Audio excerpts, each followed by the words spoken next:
ulama itu tidak mensyaratkan 3 ciri khusus itu berkumpul semua. Bal yakfi wahidatun fi kaunihi maniyan. Tetapi cukup satu dari yang ada itu untuk menandakan bahwa itu air mani. Bila khilaf itu tidak ada perbedaan di antara ulama. Wal mar'atu karrajuli fi dzalika. Perempuan maupun lelaki dalam permasalahan itu tentang air mani ini itu sama aja, jadi sama. Al-Rajih menurut pendapat yang unggul Firrullah di dalam kitab Rawdah. Wa qala fi syarh Muslim, juga dikatakan di dalam kitab Syarah Muslim. Di dalam Syarah Muslim ini menyatakan la yushtaratu tadaffuqu fi haqqiha, tidak disyaratkan muncrat tekanan tadi, adanya tekanan tadi pihak yang berkaitan dengan kenyataannya pada air mani perempuan. Jadi biasanya yang muncrat itu umumnya lelaki. Kalau perempuan enggak. Yang masalah membuktikan tanya dulu. Watabi'ah fihi Ibn Salah.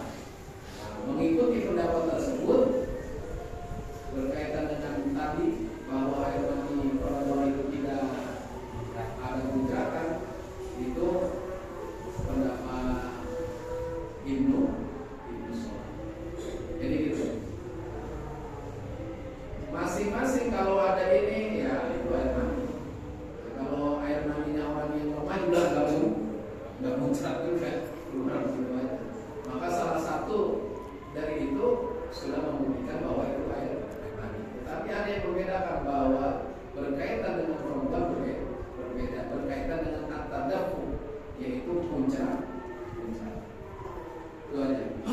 Sekarang mani dengan mani, nanti walaupun nanti ada bahasan yang lainnya lagi, yaitu mani itu baunya nggak seperti air mani. Air mani itu sengit. Maka kalau kita terjadi keluar ini kok lengket-lengket, gitu ya, maka dipastikan dia bukan air. Terus dicium baunya, enggak sebau seperti adonan. Kalau tadi air mani, itu mani dengan wadi. Maka kemarin saya jelaskan, biasanya wadi dengan ini satu karena kelelahan, ya, keluarlah itu, atau dia membayang-bayangi tapi tidak sampai keluar mani, gitu, baru keluar. Nah ini hati-hati juga. Walau tapi dia nggak perlu mandi wajib, tapi dia najis. Tapi beda dengan mani itu tidak najis, tapi wajib mandi. Wallahu a'lam sampai situ dulu. Jadi itu yang membedakan mani dengan ada 3 ciri khusus. Kita lanjutkan dulu. Kalau ada yang nanya silakan. Qala musannif min as-sahihul ibad. Qala musannif rahimahullah wa nafa'ana bihi bi ulumihi wa asrarihi wa anwarihi. Wal maqalatus salisata wal 20, maqalah yang ke-23. Qila, dikatakan harakatut ta'ati, gerakan ketaatan. Jadi ketaatan yang masih nampak, ada gerak-geriknya. Kalau orang masih taat nih, masih nampak, disuruh ini ikut, ini enggak, disuruh sholat masih sholat, sedekah masih sedekah. Pokoknya ketaatan dia masih ada gerakannya, Pak. Jadi harakatul ta'at. Dalilul ma'rifah, menunjukkan adanya ma'rifah. Ma'rifah ini kan mengenal Allah.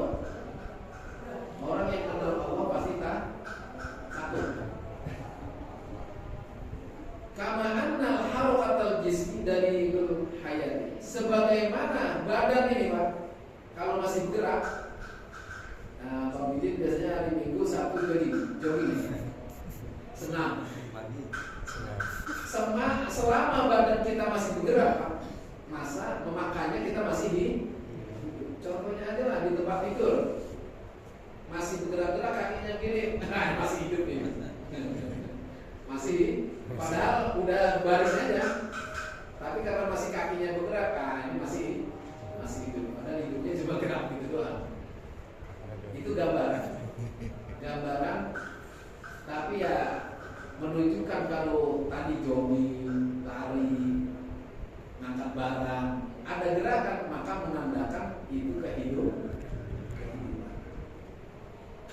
Wal makna, maka yang dimaksud dengan itu anna ityanil abdi at-ta'ata lillah, bahwa seorang hamba yang mendatangkan ketaatan kepada Allah Ta'ala alamatu ala ma'rifatillah, itu menandakan bahwa dia bermakrifat dengan Allah. Iya, kita sholat, Bapak berarti menandakan udah kenal Allah. Takut Pak? Hah? Paling kita tahu neraka, tahu surga. Kalau nggak sholat, ya nanti tinggal nunggu waktunya. Bagaimana rahmat Allah diterima itu karena kita pernah sholat. Kita pernah saya ceritain. Nanti di yaumul qiyamah itu dipilih malaikat, pilih orang yang ada bekas sujud. Malaikat cari orang yang di mukanya ada min asali wudu, bekas daripada wudu. Sampai seperti itu. Jadi kita berarti kenal Allah Pak, selama kita masih taat mendatangkan ketaatan kepada Allah Subhanahu wa Ta'ala. Kita singkat lagi. Kama anna harakatu udah tadi. Fa idza kasratit ta'ah kasratil ma'rifah. Semakin banyak ketaatan yang kita lakukan, berarti semakin kita mengenal Allah. Bukan gitu Mas? Ya kalau taatnya dikit, ya kita belum benar-benar takut sama Allah. Jadi nggak benar-benar kenal Allah gitu. Maka sedekah kita bayar, zakat yang wajib kita lakukan, sholat wajib kita lakukan, sholat sunnah kita lakukan juga, tahajud kita bangun. Berarti kita semakin mengenal Allah. Kalau kita susah itu menghadap Allah. Orang ada tahu, tapi nggak mau lakuin. Misalnya punya hajat nih, wah ini lagi mau jual apa nggak laku, sholat hajat sama istighfar. Tapi nggak sampai aku lakuin, berarti ma'rifatnya belum mantap. Jadi gitu. Kalau semakin banyak ketaatannya, maka menunjukkan semakin banyak juga ma'rifatnya. Wa idza qallat qawlan, semakin sedikit ketaatannya, maka semakin sedikit juga ma'rifatnya. Jadi nggak ada takutnya sama Allah. Dia nggak tahu Allah kalau udah marah. Tapi saking sayangnya Pak, Masya Allah, orang yang punya dosanya masih banyak walaupun ada kebaikannya, Allah masih ingat Pak. Itu cerita nanti dia bilang, tapi kalau saya ceritain ntar besok sombong. Ntar juga Allah ngampunin saya. Maka saya sering sama guru-guru saya kalau ngaji itu jangan kasih tahu di majelis taklim. Rahasia kita aja katanya. Karena begitu Pak. Ntar lah saya berbuat dosa juga terlalu ampun. Ini akhirat. Wah, kalau Allah tahu gitu Pak, bahaya. Kalau lagi lempeng Pak, kalau lagi hapus apa salah? Li'anna dzahira qir'atul batin, karena yang nampak itu gambaran daripada batin. Jadi taat yang kelihatan tadi, gerakan-gerakan ketaatan, badan yang bergerak ini, ya tandanya hidup. Apa namanya? Nyawanya masih Iya, nyawa kelihatan nggak? Bang Bini juga nggak tahu nyawanya masih ada. Tapi karena tangannya masih bergerak, jalan otomatis tali masih jalan, berarti masih adanya nyawa. Begitu juga ketaatan, Pak. Makrifat itu sudah kelihatan. Tapi dengan dilihat zohir ketaatannya itu, wah berarti makrifatnya kepada Allah semakin kelihatan. Itulah zohir, Pak, menunjukkan Pak yang tersembunyi. Zohir menunjukkan yang tersembunyi. Oh, habis. Silakan kalau mau nanya. Tapi kalau mau buru-buru mengalir, Pak Adin aja. Ya. Kalau nggak ada yang nanya, saya yang nanya. Ya, Saya mau nanya tuh Ustaz. Singkat pada Assalamualaikum warahmatullahi wabarakatuh. Waalaikumsalam warahmatullahi wabarakatuh. Yang pertama tentang itu Ustaz, orang yang berkelamin dua, yang berkelamin dua atau banci namanya ya Ustaz.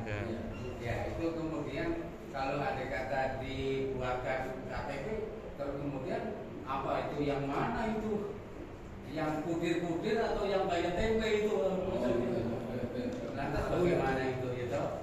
Terus kemudian saya punya kawan namanya Prako, masih kecil sekitar belum balik itu, masih kulit-kulit aja itu, artinya masih menjadi laki-laki gitu. Dah setelah agak balik malah jadi perempuan kita. Lantas bagaimana itu hukumnya? Kita sholat sama dia, maksudnya dia sholat sama perempuan atau sholat sama laki-laki kan? Itu namanya tadinya praktek diganti praktik itu kan? Iya. Yang tadinya biasa-biasa aja sama saya bulat-bulat aja itu tadinya tuh. Lah kamu kok aneh sekarang? Nggak tahunya itunya dua katanya tadi kan? Nggak tahu lagi. Lantas bagaimana hukumnya itu apa perempuan atau laki-laki? Kalau berjamaah perempuan atau jamaah laki-laki? Kalau mengerjakan ibadah yang ibadah laki-laki atau perempuan gitu tadi itu yang pertama. Pertanyaannya bolak-balik. Itu yang pertama. Yang kedua adalah tentang membaca Al-Quran kita kadang-kadang nggak memenuhi tajwid itu. Seperti umpamanya Alhamdulillahirobbil alamin. Apa ain situ kan? Ya gitu. Ya kan? Umpamanya tuh apa al-qari'ah. Nah itu al-qari'ah wal qari'ah itu. Sedangkan kan yang di situ kan ain itu. Lantas bagaimana itu hukumnya kan?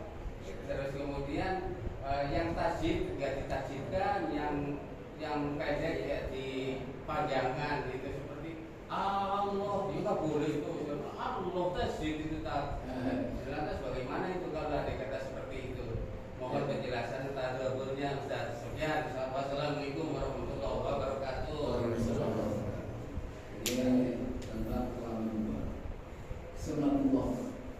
Makanya kita dengan kondisi apapun, kita jangan pernah merubah penciptaan Allah. Terima apa ada, walaupun sampai kejadian seperti ini. Saya tuh tadi ingat bahasan yang minggu lalu, khunsa. Ya Allah, gimana kalau ada ujian seseorang mendapat seperti ini?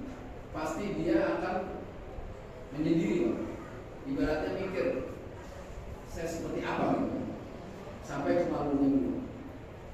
Apalagi yang dari kecil sampai terus meninggalnya itu dua-duanya berfungsi. Bagaimana penderitaan dia?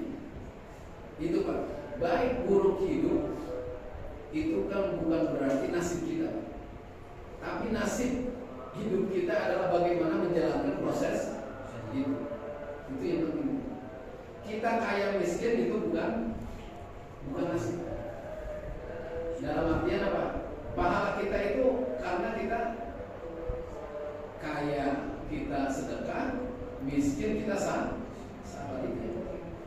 Termasuk ini Pak, maksud saya mikir loh tadi, ada yang nanya lagi.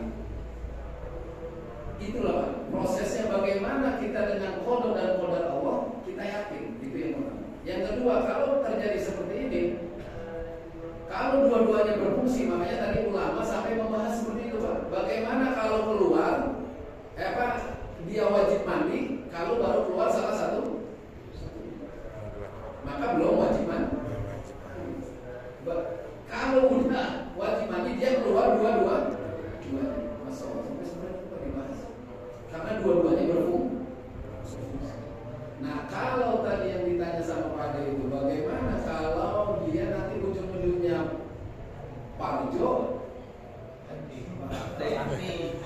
Suparto jadi Suparti. Karena apa? Yang kemaluan lelakinya semakin mengecil. Kemudian yang perempuan semakin berfungsi. Maka nanti dihukumi Pak, mana gen yang lebih dominan, itu medis Pak. Ya saya nggak tahu Pak deh. Tapi kalau namanya apa? Pengadilan menghukumi itu udah dibuktikan Pak. Dari gennya apanya? Wah ini dominan wanita. Yang wanitanya lebih berfungsi, itu boleh ditutup yang kelamin yang beratnya diapakan, dioperasi. Itu boleh seperti itu. Ad-darurah tubihul mahdzur. Maka saat Pak D dulu, ya kan dia nggak tahu Pak. Saat itu dia mengalami kondisi ini, terus dia lebih ke laki-laki ya. Lama-lama yang dominan yang perempuan, ya nggak masalah. Tapi saat dia sudah dihukumi oleh pengadilan sebagai wanita, maka dia hukumnya saat mengimami apa dan sebagainya, dia dihukumi sebagai wanita. Itu udah sunnatullah. Kemudian membaca Al-Quran. Orang membaca Al-Quran dia terbata-bata, maka dia akan mendapat paham walaupun salah. Apalagi ya tak sampai pintar. Ya kalau namanya udah usia 55-60 soalnya ya wajar lah.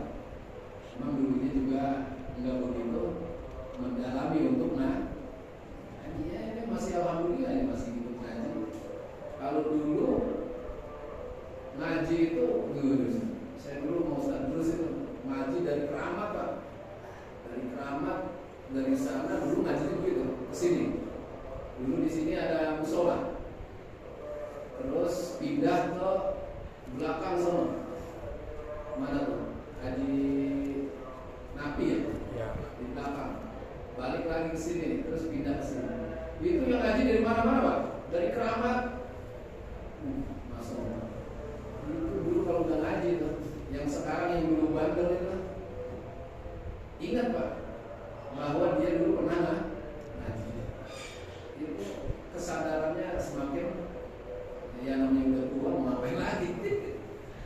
Ya gitu Pak. Jadi ya tak ini jangan disangka alif itu alif lam mim itu harfun. Alif harfun, lamun harfun, mimun harf. Itu di setiap huruf itu ada kebaikan dan dilipat gandakan menjadi 10 kebaikan. Maka walaupun terbata-bata ngaji aja nggak masuk Pak. Tapi ini ada tapi. Kalau jadi imam, ya carilah yang kalau emang bacanya belum mantap ya mundur. Lihat ada yang lebih fase. Kalau emang udah nggak ada pilihan, merasa ya jamaah juga tahu, ini lebih baik dia. Kan begitu Pak. Itu nggak masalah. Ya di Jawa itu ngalamin. Dulu nih kalau ngaji di situ, ya di sini, ngain. Apa tuh lagi? Pokoknya yang utama itu ngain deh. Itu Pak deh. Kira-kira pokoknya kalau masih terbata-bata, walaupun udah tua jangan merasa rendah gitu. Ada yang nanya lagi? Kalau enggak kita pengadilan ya. Kita cukupkan saja. Saya nggak tahu nih dari semalam belum tidur, gadang saya. Jadi saya udah 2 minggu ini menyelesaikan pekerjaan dan selalu kelar Pak. Deadline semalam saya begadang. Dari pada Isya saya istirahat, jam 11 saya bangun, jam 2 lagi saya bangun, terus sampai pagi, sampai ini berangkat ke sini. Jadi tadi alhamdulillah diajukan perbaikan dan sebagainya, mudah-mudahan bisa ini untuk program kurban takbiran Henry. Jadi buntu banget pikiran karena habis ujian ini macam-macam bikin makalah dan sebagainya. Karena saya jadwal nggak berhenti Pak. Jadi, kemarin mau takziah sini nggak bisa karena saya minggu pertama itu ada kegiatan juga sampai zuhur, habis asar ya udah lanjut lagi. Jadi seperti itu. Saya kalau udah Sabtu Minggu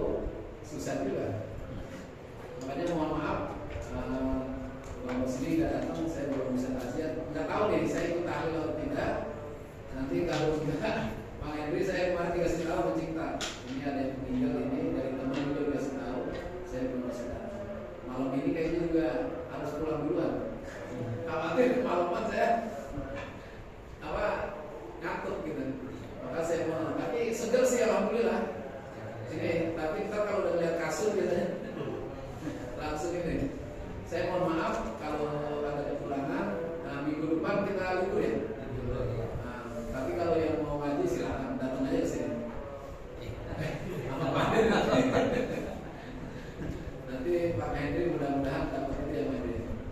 Kalau dapat ya mudah-mudahan. Demikian, mohon maaf kalau ada salah kata. Kita perbanyak amal soleh di awal-awal daripada bulan Zulhijjah. Bismillahirrahmanirrahim. Shallallahu ala Muhammad. Ya Rabbana tarafna bi annana tarafna wa annana asrafna ala Allah ashrafna. Ya Rabbana tarafna bi annana tarafna wa annana